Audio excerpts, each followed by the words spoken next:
Is it time again for a reaction video? Oh yes. Hello and welcome, this is Philip, and today we're going to be reacting to yet another amazing artist.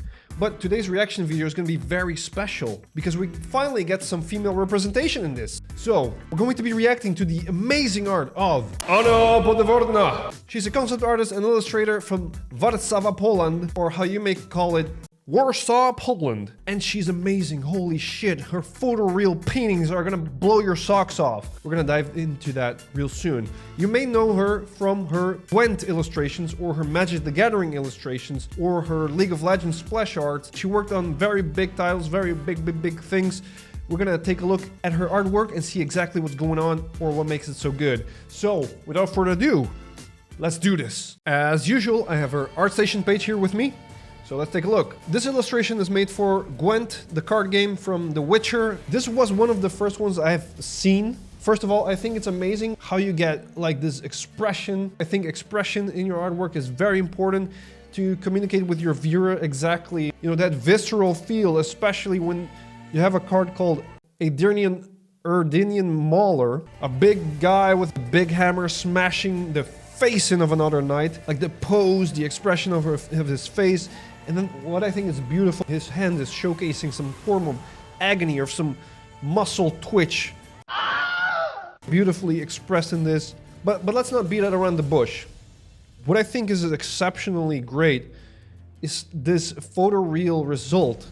It's a specific style that I only see from Anna Podedworna. She's very effectively using a painterly style and adding a lot of little elements of photorealism into it. For some reason, it blends so beautifully together. Now, I haven't seen her process. I don't know how exactly she goes about her workflow, but I might guess a few ways. I'm thinking, and this is very common in like Magic the Gathering artists as well. What most commonly is done is like using photo references or models or DAS, 3D DAS, and integrate that into your painting, right? To achieve that like very realistic face or realistic character that almost feel like you're watching an actor. It is time for you to die.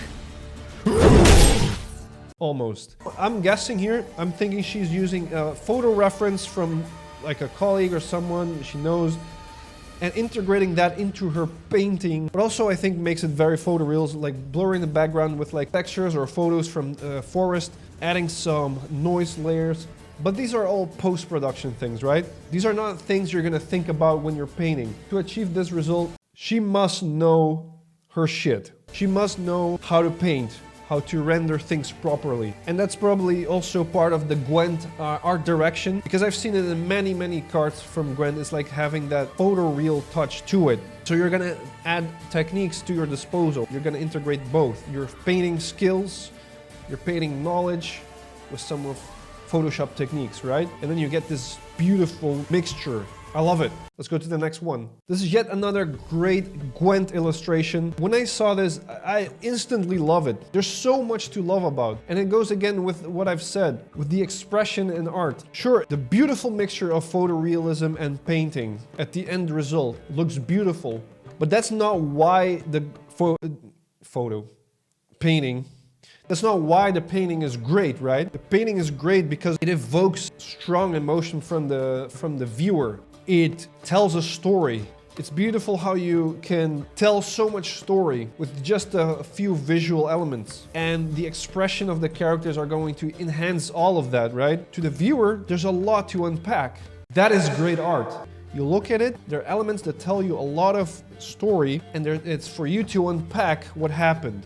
There's a whole aftermath, and you're like reverse engineering what probably happened as a viewer. That's great art. You look at this dagger, and you're gonna make your own conclusions, right? You're gonna think, oh, he was wielding a dagger. He was probably attacking someone. The bard was playing a music in this tavern, and there was a bandit. It was up to no good, trying to make trouble in the neighborhood. Now this is a story. Anyways, you try to attack someone. The bard grabbed his loot, boom! Dagger falls onto the ground. Oh no, the tragedy. Great art. And I've seen this in Gwent a lot, and Anna does this amazingly. Let's go to the next one. This is a Magic the Gathering illustration called Goblin Bird Grabber, and we can see exactly what the name suggests. That is great. I love this. We also have a little bit of a process, like the thumbnail process, a little bit of the thought process behind the work. Usually when you're working with a client or a art director, oftentimes artists provide thumbnails to choose from. This takes into account the value, the composition, and whatever works best as a card illustration, right? What I love most about this piece is how dynamic it is. I've been talking about this in other videos, but I think making an artwork or illustration look dynamic is gonna make your artwork so much more interesting than when it's static. And what do I mean by dynamic? There's a lot of elements of motion involved. The inherent nature of a 2D illustration is that it's not moving, right? It's a still image. However, you can make the viewer be immersed into the story that you're trying to tell. And adding elements of motion, we're going to almost animate the illustration in our brain. We have like this motion blur in the background, and whatever part of the background is closest to us is gonna have heavier motion blur. Also very great composition, having like overlapping elements or foreground elements, middle ground elements, your background, and other elements that are going into the background. We have this hook going into the background, indicating there's a lot of depth going on, right? There's things going into far and beyond in the background, and there's also things going very close like this. I know it's very annoying, but I gotta prove my point. And then very interesting lighting. I love when artists just pick and choose just a very distinct light source, right? The lighting on his back, on top of his head, and the mostly front area is obscured in shadow, and you can see that very clearly what's being hit by light and what's obscured in shadow, and what's hit by light is more saturated, has more of that yellowish greenish tint. What's in shadow is more desaturated, has more of the more cool tints. Very great, because you're making this very clear distinction between light and dark, and it makes a painting so beautiful. I love this very much. Yes, I love this. Great art. I love it. Yeah. I love it. Let's go to the next one. So we have here key visuals for the League of Legends Wild Rift. And this is wild indeed. Here we can see a little bit more of a deviation in style, a little bit more painterly, more stylized, which, is part of League of Legends art direction. I love this very expansive, big illustrations with a lot of characters and things going on, and it's very actiony. Like, whoa, what the fuck?